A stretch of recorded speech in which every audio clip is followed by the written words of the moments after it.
Nihilism ना, अगर ऊपर ऊपर से हम लोग चलो शुरुआत करते हैं। मैंने एक लेक्चर बनाया था नाइलिज्म के ऊपर, nihilism explained by an existentialist. तो उसमें क्या था, मैंने बिलीफ सिस्टम और शैटरिंग ऑफ बिलीफ सिस्टम के बारे में बात करी थी। बट यहाँ पे पर्टिकुलरली मैं क्या करना चाहता हूँ, यहाँ पे एक डेफिनेशन लेके चलते हैं सरफेस लेवल पे।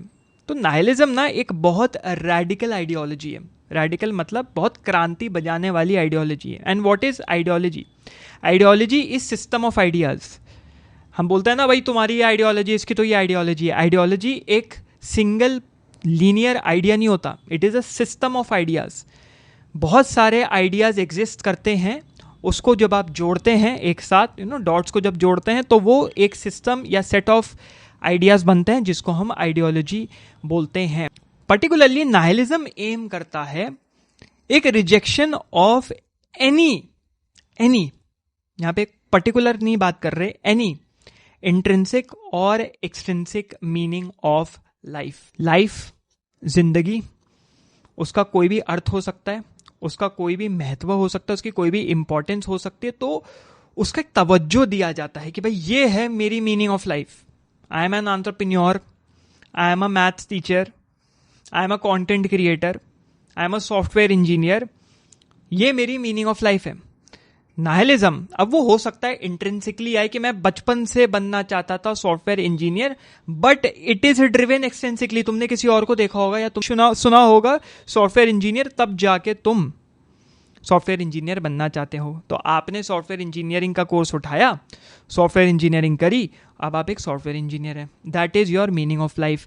आपके सॉफ्टवेयर इंजीनियर होने के अराउंड आपकी पूरी जिंदगी बनी हुई है। आपके दोस्त ऐसे होंगे जो आपके ऑफिस में होंगे, सॉफ्टवेयर इंजीनियर। हो सकता है आपकी शादी किसी ऐसे एक इंसान से हो जो कि सॉफ्टवेयर इंजीनियर है या आपके ऑफिस में है। आपके पेरेंट्स का रहन सहन उस हिसाब से होगा कि आपकी कितनी तनख्वाह होगी। तो ये सब चीज़ें आपके लाइफ को एक मीनिंग देता है।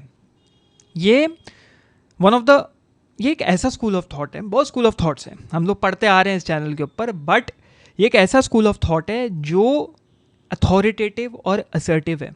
ये एकदम डंके की चोट पे बोलते, ज़्यादा हमने ये बोतल खिसका दी मुक्का मार के, ये डंके की चोट पे कहता है कि भाई हम तो रिजेक्ट करेंगे, हम तो रैडिकल हैं, हम तो रिजेक्शन की तरफ जाएंगे।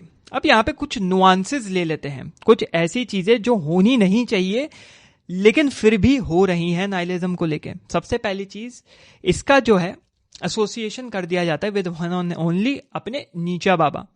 भैया फ्रीडरिक नीचा नाइलिस्ट, फ्रीडरिक नीचा खिसकावा आदमी, हटाओ उसको, नाइलिज्म बुरा होता है। अब विद दैट बीइंग सेड, यहाँ पे एक सत्य मैं अभी बता दूं, यहाँ पे बहुत ट्रूथ बॉम्ब्स होने वाले हैं। हो सकता है ये गलत तरीके से लोगों के मिर्ची लगा दे, लेकिन these are some philosophical truths. अब इसको तुम ऑब्जेक्टिव देखना चाहो, सब्जेक्टिव देखना चाहो, वो आपके ऊपर है, but these are some truths.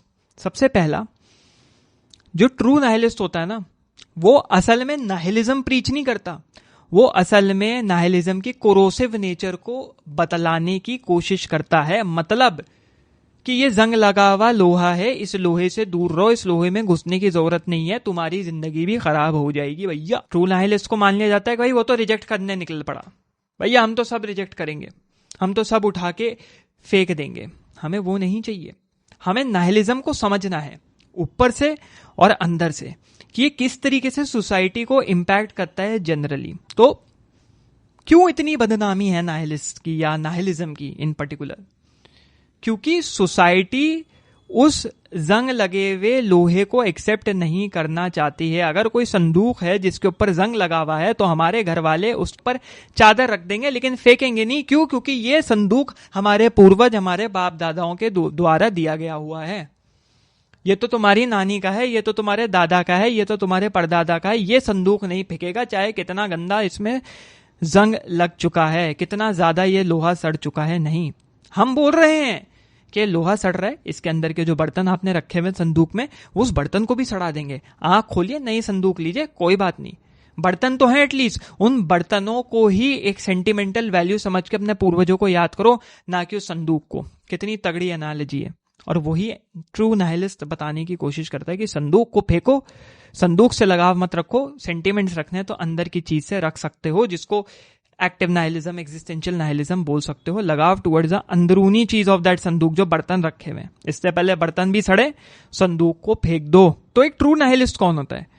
एक ट्रू नाइलिस्ट ये नहीं होता है जो रोड पे चलते फिरते सबको बोले ये भैया छाती ठोक के हम तो हैं भैया नाइलिस्ट, तुम भी बनो नाइलिस्ट। नहीं, वो ये बताता है नाइलिज्म जैसी एक चीज होती है वो वैसे ही गला देती है चीजों को जैसे सड़ा हुआ लोहा या रस्ट, आयरन, जो क्या बोल रहा हूं मैं, जो भी बोल रहा हूं, रस्ट लोहे को खराब कर देता है, वैसे ही नाइलिज्म होता है। तो उससे बच के रहो। और नाइलिज्म जो है ना, एक इंस्टेंट पे एग्जिस्ट करता है। एक बिलीफ सिस्टम है, वो शैटर हुआ, टूट के गिरा, उस इंस्टेंट पे जो खालीपन है, जो वॉइड है, वो नाइलिज्म है। वो corrosive nature is nihilism. Nihilism is not a spread out time frame, बड़े से वक्त के जाल में फंसा हुआ नहीं है। जैसे हमने ज्योग्राफी में पढ़ा था ना, वेदर वर्सेस क्लाइमेट। वेदर क्या होता है? 1-2 दिन 3 दिन का मौसम, कैसा मौसम है। And what is climate? Climate is spread across span of 5 years 10 years, लंबे अरसे तक चलने वाला मौसम क्लाइमेट कहलाता है। What is the weather of Delhi? Weather of Delhi, भाई बारिश हो रही है। What is the climate of Delhi? Climate of Delhi hot and humid, मतलब अगले 10 साल तक हॉट एंड ह्यूमिड रहने वाला है वो क्लाइमेट, इस पर्टिकुलर टाइम फ्रेम में, तो लंबे अरसे तक। तो नाइलिज्म ये नहीं होता मैं नाइलिस्ट हूं तो मैं पूरी जिंदगी नाइलिस्ट रहूंगा। नाइलिज्म तभी आता है जब आप एक पर्टिकुलर पॉइंट ऑफ टाइम पे किसी भी चीज को रिजेक्ट करते हैं, which is particularly belief system. तो अगर ये क्लिप अच्छी लगी हो तो बहुत जरूरी है सब्सक्राइब करना, और अगर इससे रिलेटेड और पूरा लेक्चर देखना है तो फिर यहाँ या यहाँ कहीं पे भी वीडियो दिख रहा होगा, उसको क्लिक करो और मेरे मेन चैनल पे पूरा लेक्चर देख लो।